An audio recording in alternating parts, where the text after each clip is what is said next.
Let me bring you up to speed. My name is Wayne Campbell. I live in Aurora, Illinois, which is a suburb of Chicago. Excellent. I've had plenty of Joe jobs. Nothing I'd call a career. Let me put it this way. I have an extensive collection of name tags and hairnets. What did you think of the gameplay? You know, Rajan, the gameplay of Wayne's World is horrific. I mean, first things first, the difficulty curve is ridiculous. I mean, I've never played a game this hard except for maybe Mega Man 1. And that's when you get to Dr. Wily's stage. These stages are almost impossible to pass, and the only way to get through them is to memorize every single thing that's going to get you. And the best part is, everything is coming to get you. In the first level, it's everything from guitars, which is funny because you use them as a weapon, kazoos, and those things are annoying as hell because they fly around. You don't know when they're coming. You just hear, and they'll just hit you. Also, rockets appear out of nowhere and just shoot you. I mean, you don't know where they came from. They just kind of show up on the screen, and you're never ready for them. And the worst offender is bugs on top of bugs on top of bugs. If you're trying to jump from one platform to another, you know, you have to land precisely or you'll miss it, and then you'll hit the electric cord they have going in between the two platforms. If that's not bad enough, the well, of course you don't start with a rapid fire weapon, but you can get an upgrade for it. But of course, if you get hit, which is bound to happen because everything's out to get you, you lose it instantly. And certainly last and not least when it comes to the gameplay, I gotta say, okay, you're in a video game. Okay, I mean, not the fact that it is a video game, but the story of the game is you are sucked into an arcade machine to save Garth. The question is, if you're in an arcade machine, a video game, how come the places that you're battling in are all real-world locations from Wayne's World? I mean, the music store, Stan's Donut Shop, the gas works. These are all places that are in the movie. Why would they be in this video game? That doesn't make any sense whatsoever. Well, what can I say? Bad. It was really bad. Gameplay, very tough difficulty curve, but I suppose if you push yourself to it and you can dodge the bugs, I'm giving a very generous 2 out of 5. Are you mental? Okay, now it's time for one of my favorite segments. This is the one where we talk about what's currently going on in the gaming industry. You know they're acting like it's down now. You know but you're acting like it's down now. You know they're acting like it's down now. Okay, this month's question is all about Diablo 3. Blizzard just recently announced it, and there's been a lot of fan feedback regarding the game. And honestly, I like what I see, but Rajan, I gotta know, what were your impressions about Diablo 3? What did you think of most of the fan feedback? Of course, my initial reaction to Diablo 3 is like, oh dear God, I have to spend more money on Blizzard, as an already added WoW player. And most for the fan feedback, for some reason, everyone seems to be comparing it to WoW. There's pretty much the same thing that happened when StarCraft 2 screenshots were shown. Everyone started comparing it to WoW because that's all Blizzard had done lately.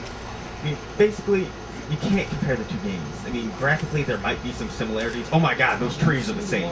But anyway, just let the game's pre-alpha right now, so let the game pan out, and you probably will get the dark and gritty Diablo that we've always been playing for years. It's probably not going to be sunny all the time. I mean, just think of it like that. What do you think?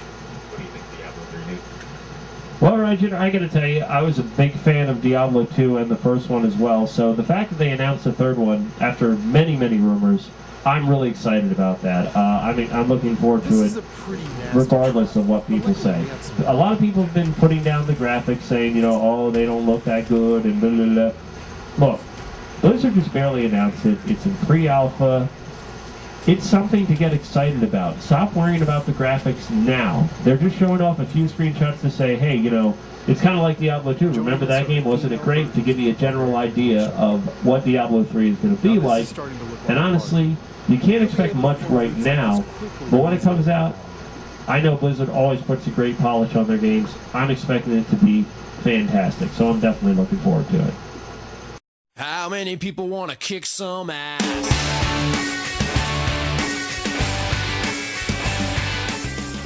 Okay, Rajan, we'd like to hear if you have any fun tips for Wayne's World. I guess I have only one tip since I actually got to beat the game. At the last boss, after you hit them in the, you make sure you actually have to shoot him in the eye, so you actually have to jump and shoot instead of shooting at his body. After you hit him around 3 times, he's gonna start shooting out little needles at your feet. Just still jump and shoot. Just watch out for the little needle. The first time I played it, I wasn't paying attention to it. Died. Second time, destroyed the boss. So just pay attention. And Newt, what's your fun tip for the game? Well, besides avoid it like the plague, I have a fun tip for the first boss. If you're unlucky enough to have this game with dust on your shelf and you really want to play it, here's the fun tip. Throughout the first stage, there are a ton of the arrow pointing up doohickeys, or the swing bombs. Save a healthy amount of them for the first boss. When you get to the first boss, just lay them all down on him. You'll beat the first boss in about 10 seconds. You won't even realize it was a boss. So, that's my fun tip for Wayne's World. They say it's all about to end.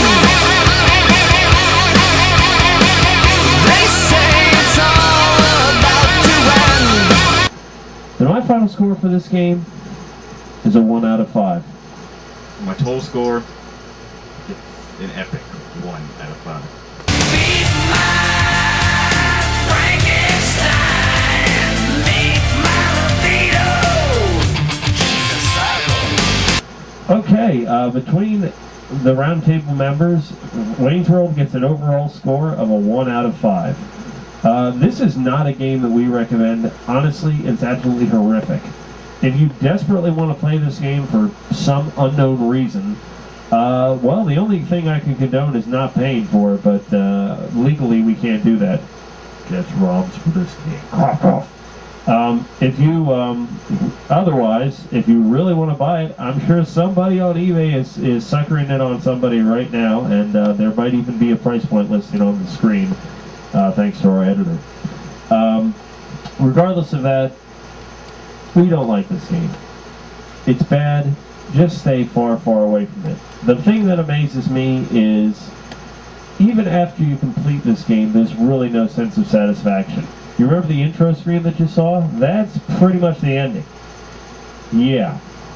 And it's also in between every level, so it's like you beat the game every time you turn it on. Ugh. This game sucks. It certainly does suck. Okay, thanks for watching this month's episode. Next time on the Gaming Roundtable, we're going to be reviewing another game. The good news is, I don't think it's going to be nearly as bad as this one.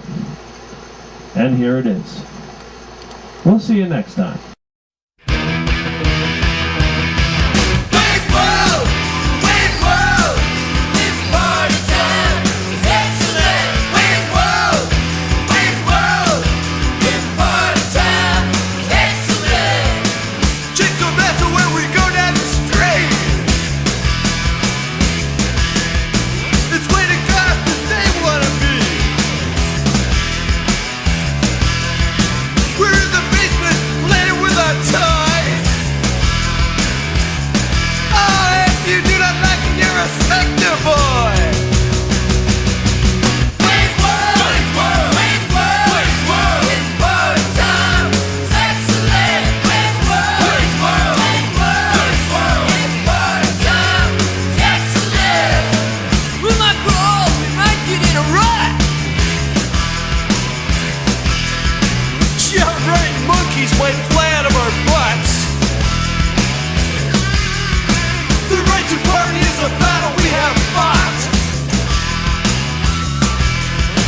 But we'll surrender and go Amish. Nuts! This is terrible. This is one of the worst catastrophes in the world.